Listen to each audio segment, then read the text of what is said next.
चलो बच्चों, अभी हम नेक्स्ट चैप्टर स्टार्ट करेंगे। अपने फोर्थ जो चैप्टर था लॉज ऑफ मोशन वो फिनिश कर चुके हैं। उससे रिलेटेड एक कंप्लीट वर्कशीट जो थी उसके बहुत बहुत मैं क्या कहूँ इंपॉर्टेंट जो क्वेश्चन थे वो हम कंप्लीट कर चुके हैं। फ्री बॉडी डायग्राम के क्वेश्चन हम कंप्लीट कर चुके हैं आईआईटी जेई लेवल के मेंस के। ठीक है, अब नेक्स्ट जो चैप्टर है आपका चैप्टर नंबर 5 वो आज हम स्टार्ट करेंगे। चैप्टर 5 जिसका नाम है वर्क। ये आपने पहले पढ़ा है, work, energy and power. Work, energy and power. अब देखो इसमें 3 टर्म है और यही तीनों के बारे में हम पढ़ने वाले हैं। इसमें जो आपके टॉपिक रहने वाले हैं, स्टार्टिंग करेंगे हम वर्क डन क्या होता है। वर्क डन आपने पहले सुना है ये टर्म। फिर उसके बाद एनर्जी क्या होती है। एनर्जी में आपकी काइनेटिक एनर्जी और पोटेंशियल एनर्जी। वर्क डन और काइनेटिक एनर्जी में क्या रिलेशन है, वर्क एनर्जी थ्योरम। उसके बाद हम पढ़ेंगे पावर क्या होता है और पावर के बाद आपका बहुत एसेंशियल जो टॉपिक है जो कि है कोलिजन, वो कोलिजन टॉपिक हम फिनिश करेंगे।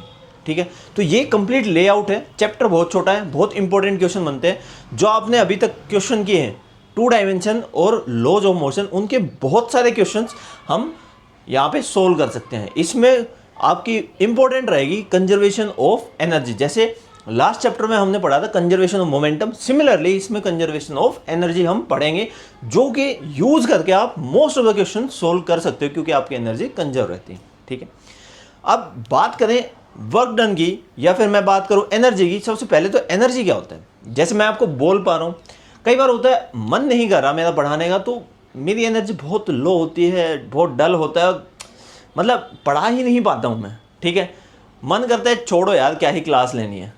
बट अगर मेरी एनर्जी ज़्यादा है तो मैं आपको बहुत पावरफुली एक लेक्चर डिलीवर कर सकता हूँ, आपको समझ भी आ जाएगा। ठीक है, तो वो होती है आपकी एनर्जी देखा जाए तो। दूसरा, अब हम आ जाते हैं वर्क डन पे। वर्क डन अगर मैं आपको कहूँ कि वर्क डन क्या समझते हो, वर्क से क्या समझते हो, तो एक लेमैन मीन्स जो साइंस नहीं पढ़ रहा है ना उसके दिमाग में आएगा सर जैसे कुछ भी हम काम करते हैं उसको वर्क डन बोलेंगे। जिम वाला पर्सन है वो कहेगा कि जिम में जाके मैं वर्क आउट कर रहा हूँ तो वो वर्क आउट हो गया। एथलेटिक्स का बंदा कहेगा मैंने रनिंग की है, मैंने फुटबॉल खेला है या फिर क्रिकेट खेला है, क्रिकेटर से आप कहोगे। तो ये सब वर्क डन के एग्जाम्पल जो एक लेमैन है जो साइंस को कम जानता है वो यही चीज़ बोलेगा। बट आप तो साइंस के स्टूडेंट हो, 11th क्लास साइंस के, तो आपको प्रॉपर पता होना चाहिए फिजिक्स के टर्म में। हाँ, फिजिक्स के टर्म में वर्क डन क्या होता है। तो वर्क डन के लिए 2 चीज़ रिक्वायर्ड है, 2 बहुत एसेंशियल चीज़ें हैं जो कि है आपका एक तो फोर्स, कि कोई भी काम करते हुए आपका फोर्स की रिक्वायरमेंट है, फोर्स होना चाहिए। और इस फोर्स की वजह से कुछ ना कुछ डिस्प्लेसमेंट होना चाहिए। क्या होना चाहिए बेटा, डिस्प्लेसमेंट। अब इस फोर्स की वजह से डिस्प्लेसमेंट होगा तो उसको क्या हम वर्क डन बोलेंगे? नहीं, एक थर्ड चीज एसेंशियल है जो इन दोनों को रिलेट करती है। क्या है बेटा? क्योंकि हम वेक्टर्स पढ़ के आए हैं, वेक्टर्स में एक बात करते हैं हम एंगल की। सो अगर इन दोनों के बीच में कुछ स्पेसिफिक एंगल्स नहीं है तो आपका वर्क डन होगा। वर्क डन पॉजिटिव भी हो सकता है, नेगेटिव भी हो सकता है। तो हम बात करेंगे फोर्स की वजह से होने वाले डिस्प्लेसमेंट और दोनों के बीच में एंगल की, उसका रिलेशन जो होता है वो आपको वर्क डन देता है। ठीक है, अब वर्क डन जो होता है आप 9th क्लास में पढ़ के आए हो। वर्क डन एक फॉर्म ऑफ एनर्जी है। वर्क डन एक फॉर्म ऑफ एनर्जी है। सो वी हैव यूनिट, इसकी यूनिट क्या हो जाएगी? इसकी यूनिट हो जाएगी जूल्स और रिप्रेजेंटेड बाय कैपिटल जे। क्योंकि ये एनर्जी की फॉर्म है तो क्या ये स्केलर होगा या वेक्टर होगा? ये एक स्केलर क्वांटिटी होगी क्योंकि एनर्जी को आप जनरली बिना डायरेक्शन के नोन आप जान सकते हो कि क्या होगी एनर्जी। दोनों एनर्जी को ऐड किया 5 + 4 जूल यू विल गेट 9। ठीक है, ऐसे आप एनर्जी को ऐड अप कर सकते हो। ठीक है, अब किसी भी एक ऑब्जेक्ट के ऊपर आपको वर्क डन निकालना है। जैसे मान लो ये ऑब्जेक्ट है, ये डस्टर है, इसके ऊपर मैंने 2 न्यूटन का फोर्स लगाया इस डायरेक्शन में, मेरे राइट में। तो 2 न्यूटन के फोर्स से क्या हुआ कि ये ऑब्जेक्ट 5 सेंटीमीटर या 5 मीटर मूव करी, 5 मीटर मूव करी। क्या ये फोर्स सेम डायरेक्शन में है? क्या ये फोर्स परपेंडिकुलर डायरेक्शन में? क्या ये फोर्स किसी एंगल पे लगा हुआ है? इन सब बातों का ध्यान रखते हुए हम निकालते हैं वर्क डन। वर्क डन की क्वांटिटेटिव वैल्यू। क्या निकालते हैं? वर्क डन की क्वांटिटेटिव वैल्यू। क्वांटिटेटिव होते हैं क्वांटिटी, ठीक है। तो वो कैसे निकालते हैं, चलो वो देखते हैं। मान लेते हैं अपने पास एक ऑब्जेक्ट है, एक बॉक्स मान दें, स्फेरिकल बॉक्स। बड़ा ही आसान एक तरीका होता है, स्फेरिकल बॉक्स मानते हैं। अरे ये बंद हो गया। चलो एक स्फेरिकल बॉक्स मानते हैं, या फिर स्फेरिकल बॉक्स छोड़ो, स्फेरिकल बॉक्स रियली होते हैं, एक स्क्वायर शेप में बॉक्स मानते हैं। ये हो गया आपका बॉक्स। इसके ऊपर एक फोर्स लगाया आपने और किसी एंगल थीटा पे लगाया, तो फोर्स जो है सेंटर पे लगता है आपका। मान लेते हैं फोर्स है, हॉरिजॉन्टल के साथ ये जो एंगल बना रहा है, दिस इज एंगल थीटा। अब इस फोर्स की वजह से क्या होगा, आपने लास्ट चैप्टर में पढ़ा था, इस फोर्स की वजह से ये बॉक्स मूव करेगा। अगर फ्रिक्शनल फोर्स से ज़्यादा फोर्स लगा है तो ये बॉक्स मूव कर जाएगा। और मान लेते हैं ये फोर्स मूव करके यहां तक आ गया, ठीक है। फोर्स आपने लगाया ही हुआ है, आगे मूव कर सकते हैं, बट हम यहां तक मेजर करेंगे, ठीक है। इस पॉइंट से लेके इस पॉइंट तक का जो डिस्प्लेसमेंट है, सेंटर टू सेंटर जो डिस्प्लेसमेंट है, इसको मान लेते हैं डी, ठीक। ये आपका फोर्स हो गया, समझ गए। अब जो वर्क डन होगा, मीन्स हमने कितना काम किया है, वो क्या होगा, work done will be work done will be equals to force in the direction of displacement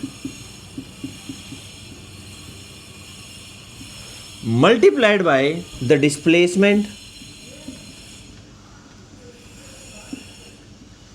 multiplied by the cos of the angle, cos theta। और इससे मल्टीप्लाई नहीं करते हैं क्योंकि ये आपका ऐसे ही आ जाएगा। देखो कैसे आ जाएगा, ये फोर्स है, फोर्स को हमने रिजोल्व किया था, क्या हम रिजोल्व कर सकते हैं? यस। ये आपका इस डायरेक्शन में, ये हो जाएगा आपका एफ कोस थीटा, ये हो जाएगा एफ साइन थीटा, ये हो जाएगा आपका एफ साइन थीटा, और ये हो जाएगा एफ कोस थीटा। अब डिस्प्लेसमेंट की डायरेक्शन में ध्यान से सुनना, डिस्प्लेसमेंट की डायरेक्शन में कौन सा फोर्स है, डिस्प्लेसमेंट हो आपका एक्स एक्सिस पे, इस डायरेक्शन में फोर्स है f cos theta. So you will get work done is equals to f cos theta, force in the direction of displacement, f cos theta को मल्टीप्लाई कर देंगे आप डिस्प्लेसमेंट से, डी से, force into d, you will get f d cos theta। क्या force एक vector quantity है? क्या फोर्स एक वेक्टर क्वांटिटी? जी हाँ बिल्कुल। क्या डिस्प्लेसमेंट एक वेक्टर क्वांटिटी है? बिल्कुल। और force into displacement, two vectors quantity का f means a b cos theta को क्या लिख सकते हो? You can write it as f dot d। ये f ये वाला वेक्टर हो गया, f dot d, you will get work done.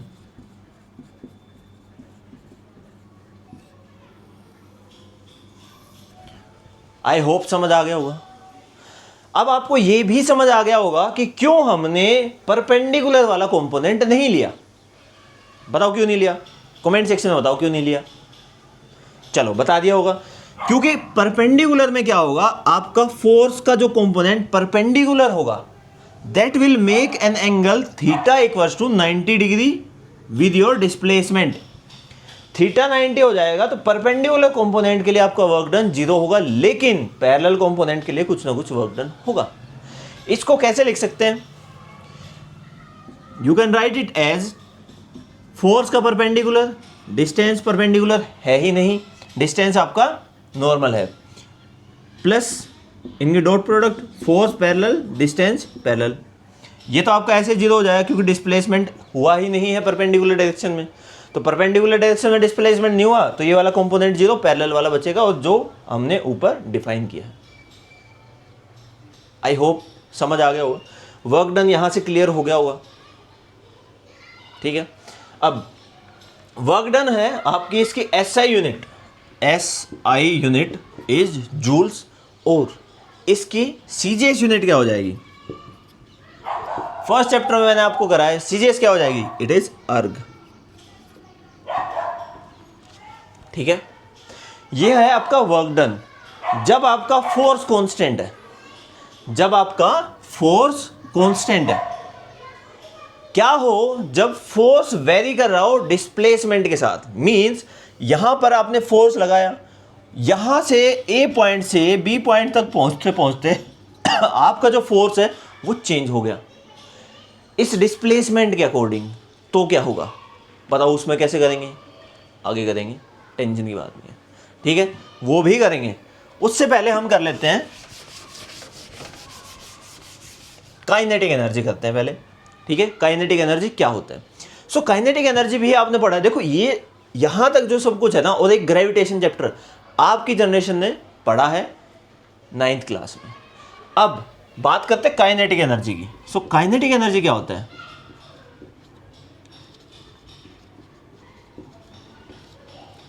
इससे पहले, बढ़ने से पहले इसके कुछ एग्जाम्पल कर लेते हैं कि वर्क डन 0 होगा नहीं होगा, कब होगा कब नहीं होगा। तो चलो काइनेटिक एनर्जी पे बाद में चलते हैं, पहले वर्क डन की ही बात पूरी खत्म कर लेते हैं। देखो वर्क डन डिपेंड किस पे कर रहा है? आपका फोर्स पे, एंगल पे और थीटा पे। अब एक बात बताओ, जिम में आप वर्कआउट करते हो, वेट को जहां से उठाया, मान लो बेंच प्रेस कर रहे हो, वेट को जहां से उठाया, बेंच प्रेस की और वापसी रख दिया, क्या आपने कोई डिस्प्लेसमेंट किया? नहीं। जहां से आपने उस वेट को उठाया, वहीं पे वापसी रख दिया, तो डिस्प्लेसमेंट 0। वर्कआउट करने के बाद भी, आपने इतना थकने के बाद भी फिजिक्स के टर्म में कोई वर्क नहीं किया, बिल्कुल कोई भी वर्क नहीं किया है।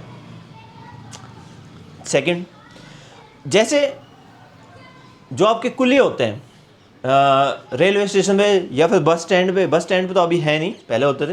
तो रेलवे स्टेशन पे जो सर पे वेट रख के चलते हैं, क्योंकि उन्होंने वेट सर के ऊपर रखा हुआ है। बेटा ध्यान देने वाली बात है, जो आपका लगेज है वो उनके सर के ऊपर है। चलो जो लगेज है वो फोर्स या फिर उसका वेट किधर होगा? डाउनवर्ड डायरेक्शन में। और ये कुली लेके किधर चलेगा? राइट डायरेक्शन में। तो इस लगेज पे कितना वर्क डन हुआ? लगेज के ऊपर तो फोर्स ऊपर की तरफ लगाया, इसके सर ने रिएक्शन फोर्स लगाया है। इस रिएक्शन फोर्स का डायरेक्शन और इधर डिस्प्लेसमेंट है, दोनों के बीच में एंगल कितना है? 90 डिग्री। कितना है बेटा? 90 डिग्री। तो जो ये कुली काम कर रहा है ना, जो पूरे दिन काम करके थोड़ा बहुत पैसा कमा रहा है, इसका भी वर्क डन 0 होगा, क्योंकि दोनों के बीच में एंगल 0 है। समझ आ गया? चलो, और कौन कौन से केस होते हैं जहां पे वर्क डन 0 होगा? इस पूरे को मैं इरेज करता हूं, दोबारा से लिखता हूं बस फॉर्मूला, ठीक है। इसके नोट्स अवेलेबल होंगे आपको टेलीग्राम चैनल पे, तो वहां से आप ले सकते हो, ठीक है। चलो, work done will be equals to F.D और FD cos थीटा। अब देखो केसेस करते हैं जब वर्क डन आपका 0 होगा। Case work done is equal to 0। अब वर्क डन 0 कब हो सकता है? देखो ये वर्क डन है जो डिपेंड कर आपका फोर्स पे, डिस्प्लेसमेंट पे और थीटा एंगल पे। तो वर्क डन, अगर if force applied is 0, force आपने अप्लाई ही नहीं किया है, then work done will also be 0, ठीक है। वर्क डन आपका 0 होगा क्योंकि फोर्स 0 है। सेकंड केस, जब आपने बहुत सारा फोर्स तो अप्लाई किया है लेकिन डिस्प्लेसमेंट नहीं हुआ, इफ D इक्वल्स टू 0। जैसे मैं इस बोर्ड को अगर प्रेस करता हूं, पीछे की साइड दीवार को मैं प्रेस करता हूं बेवकूफ़ों की तरह, तो उसके ऊपर कोई भी असर नहीं होगा, वो दीवार मूव नहीं करेगी, मीन्स डिस्प्लेसमेंट 0। लेकिन आपने फोर्स लगाया है, डिस्प्लेसमेंट 0 है, तो भी आपका वर्क डन 0 होगा। वर्क डन विल बी 0, और इससे 0 हो गया, इससे 0। अब कोस थीटा की बात करते हैं। अगर थीटा 0 डिग्री है तो क्या वर्क डन 0 होगा? कोस 0 नहीं होता, कोस 90 0 होता है। So third case will be if angle between force and displacement, that means theta equals to 90 degree. Theta 90 degree है, 2 एग्जाम्पल आपको दिए हैं, तो जो आपका वर्क डन है वो आपका वर्क डन 0 होगा। ये केस समझ आ गए। अब अगर आपका एंगल कुछ स्पेसिफिक एंगल्स पे अगर हम मेजर करें तो उसके ऊपर वर्क डन क्या होगा? पॉजिटिव होगा। 0 आपको बता दिया है। नेगेटिव कब होगा? वर्क डन नेगेटिव भी हो सकता है। यस, वर्क डन नेगेटिव भी हो सकता है। कब? ओनली एंगल की अगर हम बात करें तो इफ थीटा इक्वल्स टू, अगर थीटा आपका 0 डिग्री है, वर्क डन क्या हो जाएगा? Work done will be equals to theta 0, work done will be positive. Work done आपका पॉजिटिव होगा क्योंकि ये 0 का मतलब cos theta, cos 0 degree you will get 1। ठीक है। दूसरा, थीटा 90 डिग्री हमने यहां कर लिया है तो नहीं करेंगे, थीटा करते हैं 180 डिग्रीज। अगर एंगल 180 डिग्रीज है, अगर एंगल 180 डिग्री है तो वर्क डन क्या होगा बेटा? Work done will be positive और नेगेटिव। देखो कोस 180 डिग्रीज विल बी -1, तो work done will B negative. Work done आपका नेगेटिव होगा। मीन्स आप जिस डायरेक्शन में फोर्स लगा रहे हो, जैसे ब्लॉक पे आपने फोर्स लगाया राइट डायरेक्शन में और डिस्प्लेसमेंट राइट डायरेक्शन में, लेकिन फ्रिक्शनल फोर्स की वजह से वर्क डन देखो वर्क डन आप देख सकते हो एक ऑब्जेक्ट पे अलग अलग तरीके से। अगर आप एक्सटर्नल फोर्स की वजह से देखोगे, डिस्प्लेसमेंट राइट साइड में है, फोर्स राइट डायरेक्शन में है, तो आपका वर्क डन पॉजिटिव होगा। लेकिन अगर आप फ्रिक्शनल फोर्स की वजह से वर्क डन देखो तो फ्रिक्शनल फोर्स लेफ्ट साइड में लगा है, डिस्प्लेसमेंट राइट साइड में है। फ्रिक्शनल फोर्स लेफ्ट में है, डिस्प्लेसमेंट राइट साइड में है, theta is 180 and hence you will get negative work done. Negative work done means आपकी एनर्जी डिसिपेट हो रही है, आपकी एनर्जी को कम किया जा रहा है, इसलिए फ्रिक्शनल फोर्स आपकी एनर्जी को कम करता है। समझ आया? ये हो गए आपके वर्क डन के डिफरेंट केसेस। इनके कुछ एग्जाम्पल आप खुद से सोच के कमेंट सेक्शन में बताओ। पहले तो क्या क्या आपके दिमाग में एग्जाम्पल आ रहे हैं? रनिंग करते हो, रनिंग करते हुए आप फोर्स किधर लगाते हो? फुट से फोर्स लगाते हो ऐसे एक सर्टेन एंगल पे, और मूव कर रहे हो राइट साइड में, तो आपके ऊपर जो फोर्स लगा है जमीन से मींस अर्थ से, वो इस डायरेक्शन में लगा है कुछ एंगल पे, और आप मूव किए हो राइट डायरेक्शन में, तो ये एंगल की वजह से आपके ऊपर वर्क डन होगा। लेकिन क्या अर्थ के ऊपर वर्क डन करोगे आप?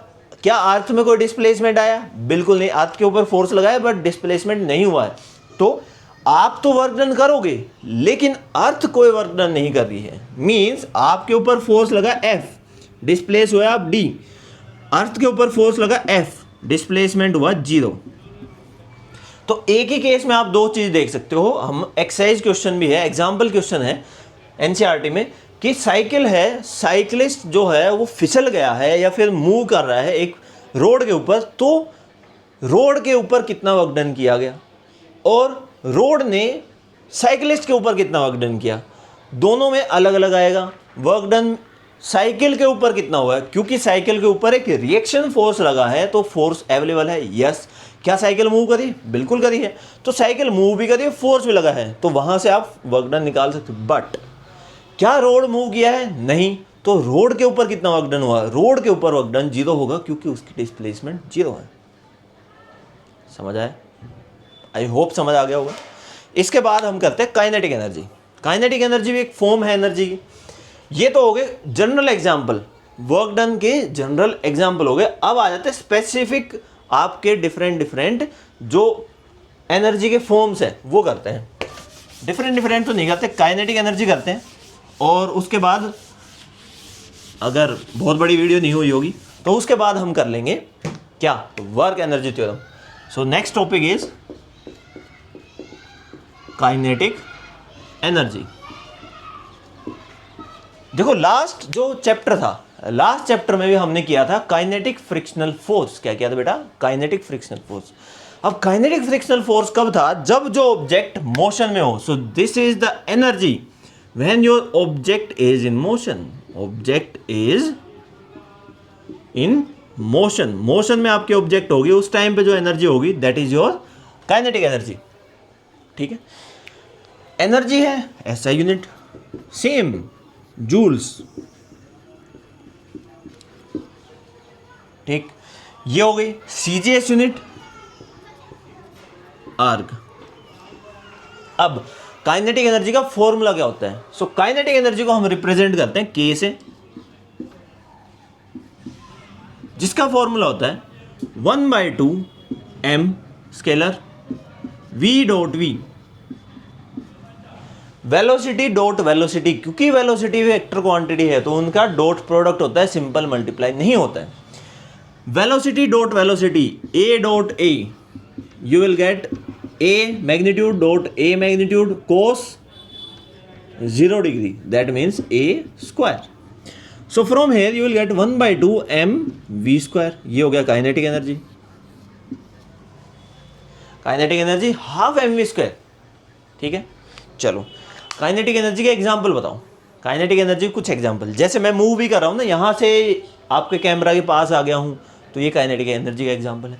आप बस से स्कूल जाते हो, वो काइनेटिक एनर्जी का एग्जाम्पल है. बस मोशन में, जो भी चीज़ मोशन में है, अगर कोई भी ऑब्जेक्ट की वेलोसिटी है तो उसकी काइनेटिक एनर्जी होगी. अगर किसी भी ऑब्जेक्ट की वेलोसिटी है तो उसकी काइनेटिक एनर्जी होगी. इसलिए जो वाइब्रेशन होते हैं, एटम्स जो होते हैं आपके, वो हमेशा मूव करते रहते हैं, वाइब्रेट करते हैं अपनी पोजीशन पे, तो उनके अंदर भी काइनेटिक एनर्जी होती है क्योंकि वो मूव कर रहे हैं. चलो दूसरी चीज, इलेक्ट्रॉन्स होते हैं, इलेक्ट्रॉन्स ऑर्बिट करते हैं, क्या उनमें एनर्जी होगी? यस, उनमें काइनेटिक एनर्जी होगी क्योंकि वो कुछ सर्टेन कांस्टेंट वेलोसिटी से मूव करते हैं. बोहर मॉडल आप पढ़ोगे 12th क्लास में, तो वहां पे एक सर्टेन एनर्जी से मूव करते हैं, इसलिए इलेक्ट्रॉन्स की आपकी काइनेटिक एनर्जी होती है. और एग्जांपल बताओ. ग्राउंड में आप जाते हो, आप थकते क्यों हो? क्योंकि आपने अपनी एनर्जी का कुछ जो पोर्शन है वो काइनेटिक एनर्जी में लॉस कर दिया, क्योंकि आप मूव कर रहे हो. ट्रेडमिल पे दौड़ते हो, रनिंग कर रहे हो, उस टाइम पे आप मोशन में हो, आप किसी वेलोसिटी से मूव कर रहे हो. वैसे तो हालांकि रेस्ट पे हो, देखा जाए तो कंपैरेटिवली फ्रेम ऑफ रेफरेंस की बात है, लेकिन आप किसी वेलोसिटी से दौड़ रहे हो क्योंकि वो जो बेल्ट है वो मूव कर रही है. ठीक है. तो वहाँ पे काइनेटिक एनर्जी है. मीन्स जो भी चीज़ मूव कर रही है, बच्चे खेल रहे हैं, अगर बच्चे खेल रहे हैं तो वो काइनेटिक एनर्जी. आप स्पोर्ट्स फील्ड में जाने के लिए उतावले रहते हो, वहाँ काइनेटिक एनर्जी है क्योंकि आपको स्पोर्ट्स में अपनी एनर्जी यूटिलाइज करनी है. ठीक है. क्योंकि बैठे बैठे आप लिथार्जियस हो जाते हो, तो आपको एक एनर्जी बूस्ट चाहिए जो कि आप काइनेटिक एनर्जी अपनी लॉस करके लेके आओगे. क्योंकि आप दौड़ोगे, खेलोगे, भागोगे तो आपके वेलोसिटी होगी, जिसकी वजह से आपकी कुछ ना कुछ काइनेटिक एनर्जी होगी. ठीक है. और एग्जांपल बताओ. और एग्जांपल आप कमेंट सेक्शन में, जो भी चीज़ आप आसपास देख पा रहे हो, जो भी मोशन में, जैसे पंखा, फैन रोटेट कर रहा है, हालांकि वो रोटेशनल काइनेटिक एनर्जी, बट फिर भी काइनेटिक एनर्जी होती है क्योंकि वो मूव कर रहा है, वो रोटेट कर रहा है, उसके जो विंग्स हैं वो मूव कर रहे हैं. अर्थ है, अर्थ सन के अराउंड मूव कर रहा है. देखो बहुत सारी चीज़ें हैं जो आपके नॉन लिविंग है, मोस्टली नॉन लिविंग जो चीज़ें हैं जिनको हम कंट्रोल नहीं करते. अगर वो एक जगह है, फर्स्ट लॉ लग रहा है न्यूटन्स का, body at rest will remain at rest, तो अगर वो रेस्ट पे है तो उन पे काइनेटिक एनर्जी जीरो होगी. उसके अलावा most of the living things are always in motion. Bacteria भी मोशन में होता है, वायरस भी मोशन में होता है, आप भी मोशन में होते हो. हर एक चीज़ जो लिविंग है मोस्टली मोशन में ही होती है. तो हर एक लिविंग बीइंग के अंदर काइनेटिक एनर्जी होगी. ठीक है. तो ये हो गया काइनेटिक एनर्जी. इसके एग्जाम्पल मैंने जो बताए हैं उससे आई थिंक क्लियर हो गया है आपको. एग्जाम्पल इससे ज़्यादा देने की नीड नहीं है. ठीक है, सब कुछ क्लियर दिख रहा है. ठीक है. ये हो गया आपका काइनेटिक एनर्जी. क्या वर्क डन में और काइनेटिक एनर्जी में कोई रिलेशन है? क्या वर्क डन में, जो ये वर्क डन हमने पहले पढ़ा था, और काइनेटिक एनर्जी में कोई रिलेशन है? जी हाँ, बिल्कुल है. बताते हैं क्या है. So we have work and energy theorem. क्या है बेटा? Work energy theorem. Next is work energy theorem, जिसमें हम बात करेंगे वर्क की और काइनेटिक एनर्जी की. Work energy theorem. अब ये थ्योरम क्या कहती है? दिस थ्योरम स्टेट्स दैट कोई भी ऑब्जेक्ट मान लेते हैं एक बॉल, जिसकी इनिशियल वेलोसिटी u है, फाइनल वेलोसिटी v है, एक डिस्टेंस ट्रेवल किया, कुछ सर्टेन डिस्टेंस पे ट्रेवल करेगी, s मान लेते हैं, ठीक है। इसका मास m है, ठीक। अब याद करो, ये वन डायमेंशन मोशन हम मान रहे हैं। अब याद करो, हमने इक्वेशन ऑफ मोशन की थी, इसमें कौन सी इक्वेशन लगा सकते हो? क्योंकि इसकी वेलोसिटी चेंज हो रही है, मीन्स ये एक्सेलरेटिंग भी है। So now using v square minus u square equals to 2as, ये वाली इक्वेशन अगर यूज करते हो, क्या ये इक्वेशन सही है? बिल्कुल सही है। वेलोसिटी गिवन है, ये गिवन है, एक्सेलरेशन आपकी निकल जाएगी, फाइनल वेलोसिटी, इनिशियल वेलोसिटी, और डिस्प्लेसमेंट भी है। अब क्या? अब इस कंप्लीट को हम मल्टीप्लाई कर देते हैं। Multiply equation 1 with 1/2 m, half m से मल्टीप्लाई कर देंगे, क्या हो जाएगा? 1/2 m v square minus 1/2 m u square equals to 1/2 into 2, sorry m भी आएगा, 1/2 m इंटू 2as, 2 से 2 कट गया, यहाँ पे क्या बचा? ये क्या हो गई? फाइनल वेलोसिटी का, यहाँ पे इनिशियल आपकी काइनेटिक एनर्जी होगी। ये ऑब्जेक्ट है, इसका मास m है, तो हाफ m, वेलोसिटी क्या है? u, half m u square. यहाँ पर मास m है, 1/2 m v square, final velocity v है। इस ऑब्जेक्ट की जो u वेलोसिटी से मूव कर रहा है, मास m है, इसकी काइनेटिक एनर्जी हो जाएगी half m u square, final energy हो जाएगी हाफ m v स्क्वायर, ठीक है। यहाँ से हम लिख सकते हैं this is your final kinetic energy minus initial kinetic energy, that will be equals to mass into acceleration into displacement. कुछ सिमिलरिटी दिख रही है? अब दिखेगी। अब हम यूज करेंगे using F equals to ma, that is second equation, second law of motion. Motion का अगर सेकेंड लॉ यूज करते हो, you will have F equals to ma, that means ये हो जाएगा आपका force into displacement, S displacement, और ये क्या होता है? अभी बताया था, force into displacement, force in the direction of force, ये फोर्स लगा है in the direction of displacement, you will get work done. So यहां से हम बता सकते हैं कि जो आपका वर्क डन है by any object will be equals to change in the kinetic energy और del K. Work done on any object will be equals to change in the kinetic energy. This is work energy theorem. क्या बोलेंगे बेटा? Work energy theorem, जिसमें जो आपका work done है वो equal है change in the kinetic energy. Kinetic energy में क्या चेंज हुआ है उसके इक्वल है। आसान है ना? आज हमने करा है, वर्क डन करा दिया आपको, काइनेटिक एनर्जी करा दिया, और दोनों का क्या रिलेशन है ये भी करा चुके हैं, वर्क एनर्जी थ्योरम, ठीक है। आई होप इसके अलावा कोई डाउट नहीं होगा, और होगा तो बढ़िया है, आपको समझ आया होगा तो बढ़िया है। तो डाउट है तो कमेंट सेक्शन में बताओ, आपका डाउट कमेंट सेक्शन में भी क्लियर कर दिया जाएगा, ठीक है। कोई दिक्कत परेशानी है ही नहीं। चलो मिलते हैं नेक्स्ट वीडियो लेक्चर में। Till then take care, bye and subscribe to our YouTube channel Brainy Guru classes. Worksheet notes के लिए हमारे टेलीग्राम को सब्सक्राइब कर सकते हो, ठीक है। चलो।